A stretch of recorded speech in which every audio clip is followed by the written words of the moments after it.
we have a saying, change your fitness, change your life. It's a really neat thing to see the change in people's lives when they realize that they're capable of so much more than they ever thought they were when they first walked in here. This is Rudy, co-owner of Fit Stop CrossFit. He has 8 coaches on staff, including CrossFit Games veteran Sheila Barden. Put your elbows out, there you go. Sheila Barden is a ball of energy. I don't know anyone that could keep up with that woman. And that is the honest truth. My coaching style, I think, is super unique and different. I have a really good relationship with my athletes because I'm very honest and I'm very real. You guys, first comes technique, then comes intensity. She brings energy, she brings fun, she brings passion, she brings virtuosity, and all those things to me are what CrossFit really is about. It's amazing the level that she got to and what the people that actually go to the games, that level, it's amazing and it's awesome to watch, but it's not what we do here on a daily basis. We spent a third of our time today, you guys, on overhead. Show me that you learned something during those 20 minutes and that it's transferable. My athletes know that we joke and we have fun, but when they hear 3, 2, 1, go, that doesn't mean it's a free-for-all. That doesn't mean that it's a party and their ribs flare and their feet are all over their place. They know that 3, 2, 1, go means that the fun has ended and the work has started. You're starting to do this on me. My coaching style is one that makes my athletes want to come back.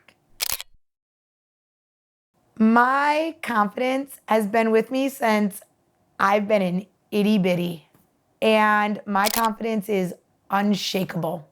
I know that I'm capable of crazy things that other people aren't capable of, or maybe it's that they are capable, but they don't believe. And I've always had a self-belief that is unshakable, it's unbreakable. You could say anything to me, literally anything, and I will find a way to prove you wrong. My athletic background before I found CrossFit was really recreational sports. I played softball through high school. I played tackle football with the boys from 5th to 8th grade. I was really recreational about everything that I did. I went to the gym, lots of time on the elliptical, a lot of boot camps.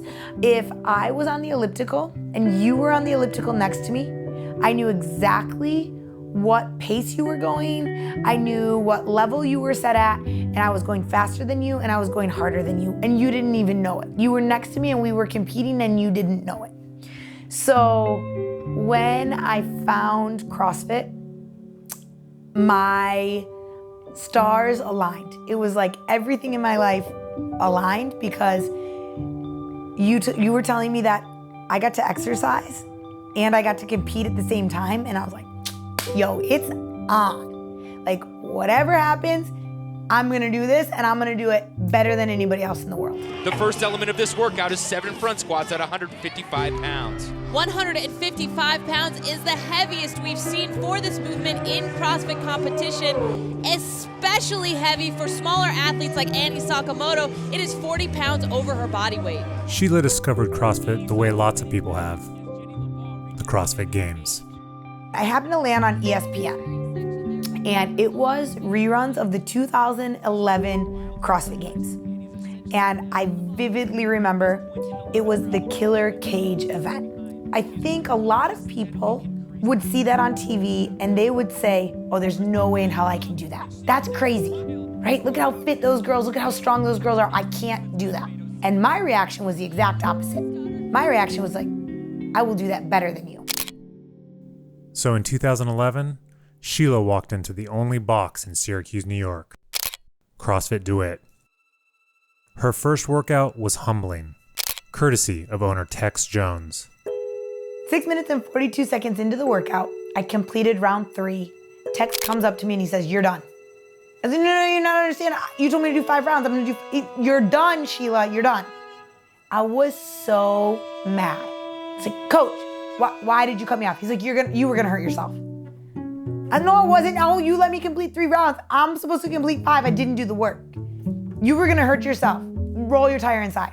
So that was the start of my CrossFit journey, was being cut off in a 5-round workout that I didn't want to be cut off in, and then telling them, all you need to know is if you tell me I can't do something, I'm gonna fucking prove you wrong. Sheila Barden has taken the lead. Barden weighs all of 127 pounds, so that sled is twice as heavy as she is and just putting her entire weight behind it. 3 years later, Sheila made her first appearance at the 2014 CrossFit Games. Sheila Barden wins heat number 2. My favorite thing about competing at the CrossFit Games is the adrenaline high. You walk out into the stadium, all you hear is this crazy amount of noise. And they announce your name and it's so loud. And then you hear athletes stand by. Stand by. And there's this moment of fear where you're like, holy shit. And for me, when that moment happens, it's like a switch. Everything goes silent. Everybody is still cheering. And then you hear the beep.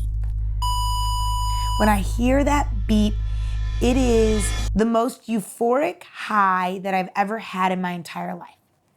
It was tunnel vision, it was dark, and it was like I was flying. And I still, to this day, crave, and if that was a drug, I would go get that drug in a heartbeat. Sheila Barden loses the lead entering the final round, but the rookie out of New Jersey is going to cross the line first in heat number 1.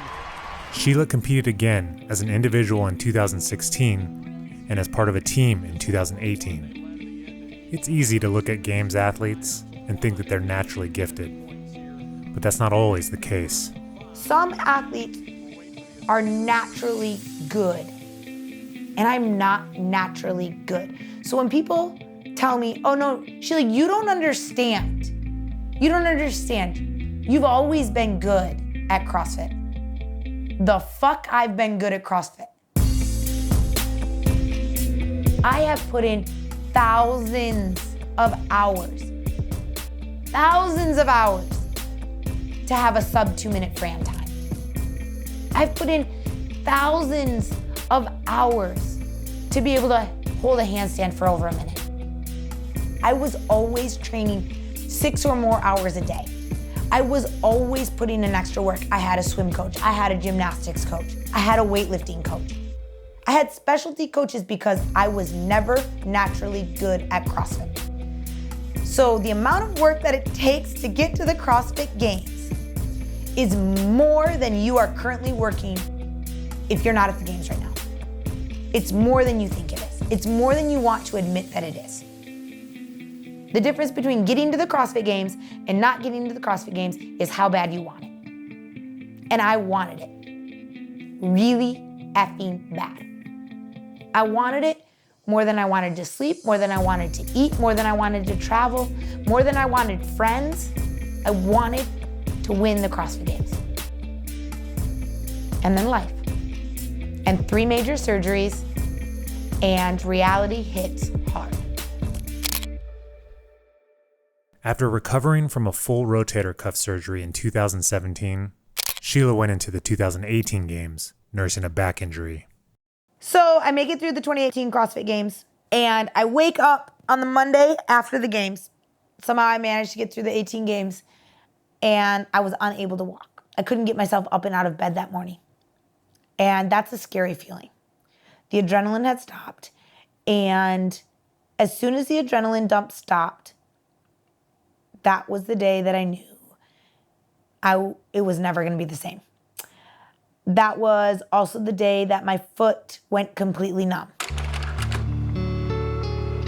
There's now screws and rods that are fused in my back that keep my back together. There's an artificial disc in there. There's a chance that the numbness will never go away. There's a chance that I will never have feeling in my foot or my calf ever again. That means that when I lift, I don't actually feel myself push off my right foot. That means when I run, I don't actually feel myself push off my right foot. It means that the chance of me ever competing at any level in CrossFit ever again is almost none. I say almost none, that my chance of competing in CrossFit again is almost none because I'll never say never, right? I'm to the point that if I wanted it bad enough, do I think I could compete at the CrossFit Games again? Yes.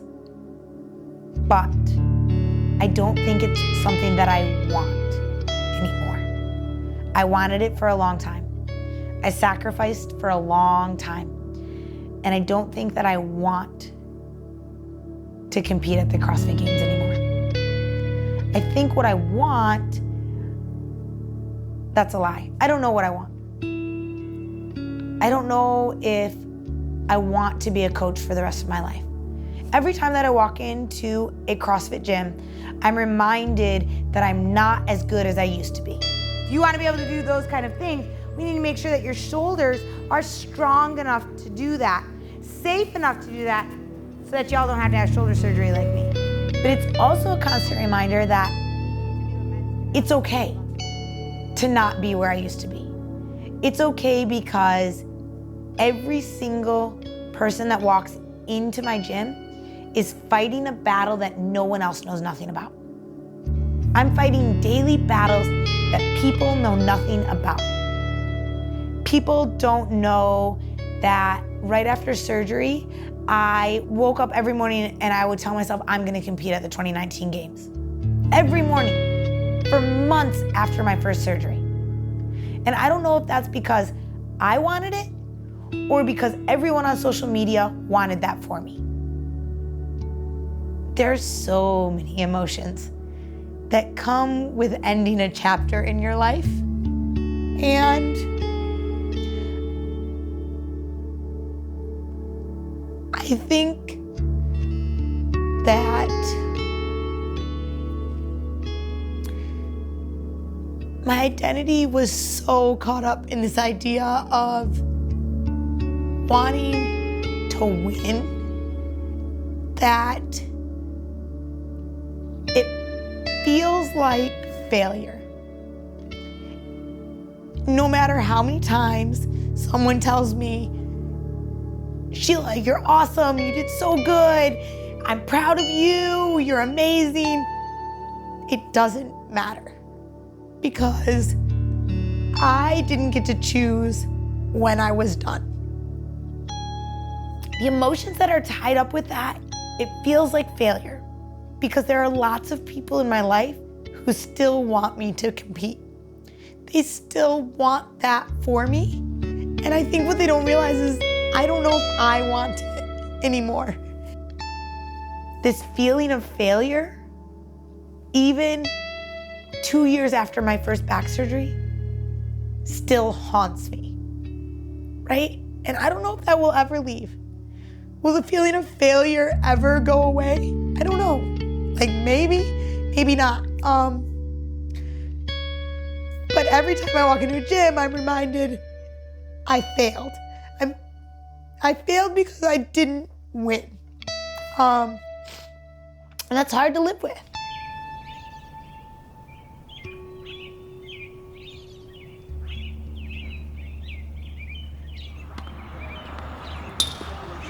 Keep moving now, speed, Sheila. Up, step, step, and finish. This is Rodney, Sheila's tennis coach since early 2019. Forward, Sheila. 2-0 tennis player is just very beginner. Then it moves up from a 2-5, 3-0, 3-5, 4-0, and goes all the way up to about a 5-0, 5-5, which is really, really high level of tennis.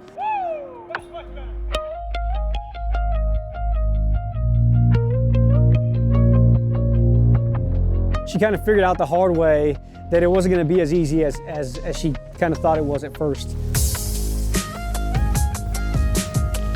I would say she started about maybe a 2-0 level, which is very beginner intro, to now she's competing with 3-5, 4-0 players on the court, which again, in a year and a half time span, I mean, it's unheard of. Let me put it this way. It usually takes the person on average, if they start out from a beginner to the level that Sheila's become in a year and a half, it usually takes them at least 5 to 6 years. I mean, I still teach ladies that have been playing for 6, 7 years, and Sheila started off on the same court as them as a beginner, and now she's beating them, and they're like, well, what the heck, man? I mean, they're just dumbfounded as to how fast and how quick she's picked it up. It's very hard to do that in tennis. I started tennis because I didn't want to live in a gym anymore. So for almost 8 years, my full attention, my full dedication was to CrossFit, competing in CrossFit and winning the CrossFit Games. When I had this opportunity to be outside and still moving, and it was a challenge. And it wasn't just a physical challenge, it was a mental challenge. Tennis is mentally taxing. CrossFit is mentally taxing. Can you continue to move when you're tired, when you're beat down, when your muscles are aching and your lungs are burning and there's no crowd, there's no camera, it's just you and a barbell. And in tennis, you stand there on the side of your court by yourself. Can you go chase down a ball? Can you play chess and move your opponent across the court back and forth until you can get the shot that you need to win? And so I started tennis as much because I wanted to make friends and have another outlet as I did because I knew that it would mentally and physically tax me. Our goal together, me being her coach, is going to be obviously getting her to the highest level possible. And at the rate she's going and the determination that she has, there's no end to it. She's definitely going to be a 5-0 player one of these days. And I'm going to be proud to say that I was her coach.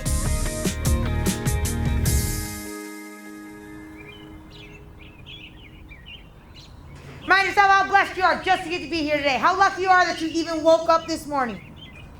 How much stronger, fitter, faster, healthier you just got.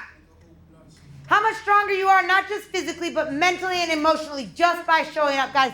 Great, great job. Stand on up, take your victory lap, head out to my fence and back. Make sure that every single thought that goes through your mind while you are on your victory lap is a strong, powerful thought, reminding yourself how blessed you are to get to be here today. When Sheila first got here, she was just coming off of an injury and a surgery, and her intention was just to be a member in the gym, right? I just want to come and be a part of your community and work out with everyone and just be a normal person.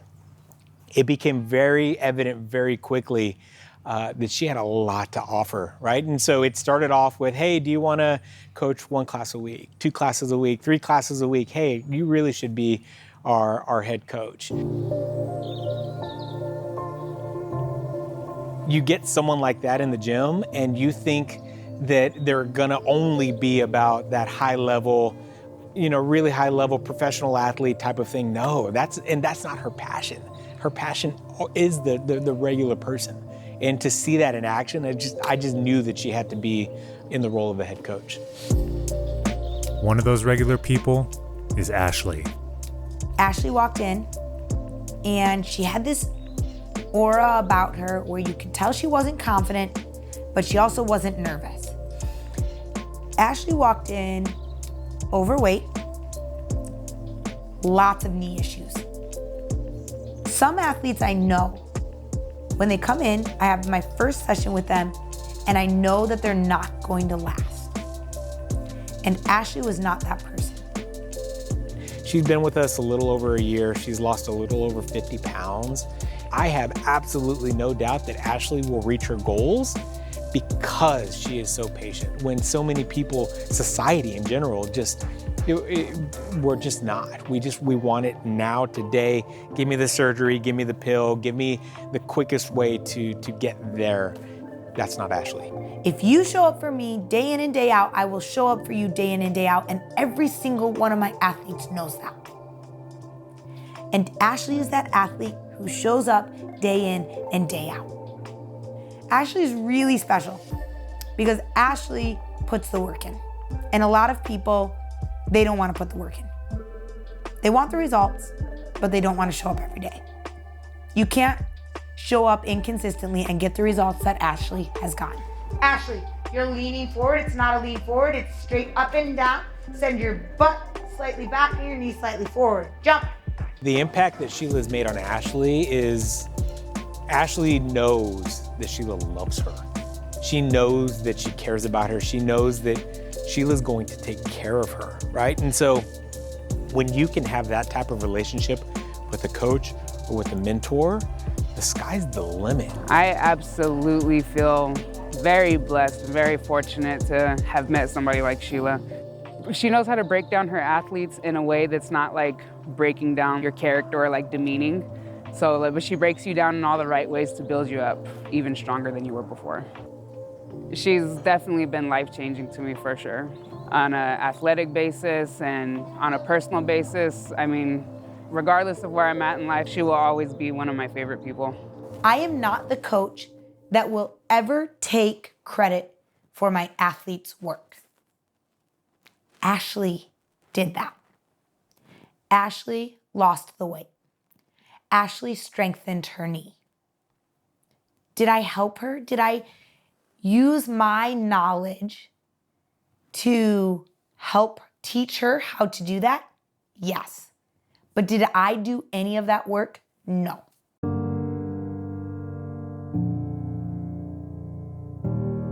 I have one shot to change your life. I have one moment right here, right now. I'm guaranteed this moment because I'm living it right now. But I'm not guaranteed 10 minutes from now. I'm not even guaranteed 30 seconds from now. Do I change lives? I don't know.